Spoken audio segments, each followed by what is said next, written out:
V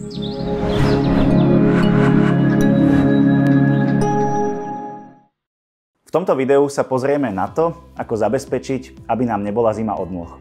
Konkrétne sa budeme venovať izolácii stropu nevykurovaného suterénu. To, aby nám od nôh nebola zima, môžeme docieliť práve dvomi spôsobmi. Tomu prvému sme sa venovali v predchádzajúcom videu, kde sme sa bavili o zateplení podláh, teda o zateplení z vrchnej strany. V tomto videu si povieme, ako zatepliť strop nevykurovaného suterénu.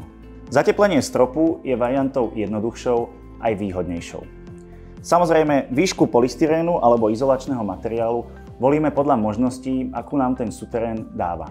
Niekedy tam dokážeme dostať väčšie množstvo izolačného materiálu, niekedy naozaj iba malé, tak aby sme zachovali pochôdznosť suterénu.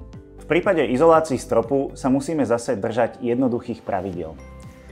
Tým prvým je zachovanie čistého stropu. Ten strop pred izoláciou by mal byť čistý, dobre napenetrovaný, tak aby nám ten polystyrén aj s tým lepidlom kvalitne na strope držali.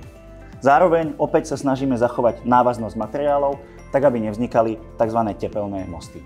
Čo sa týka finálneho výzoru izolačného materiálu, máme tri možnosti. Tou prvou je nechať izolačný materiál tak, ako je, vzhľadom na to, že nie je namáhaný v suteréne mnohými poveternostnými vplyvmi, alebo si môžeme opatriť materiál, ktorý už obsahuje nejakú vonkajšiu úpravu, fóliu alebo iné.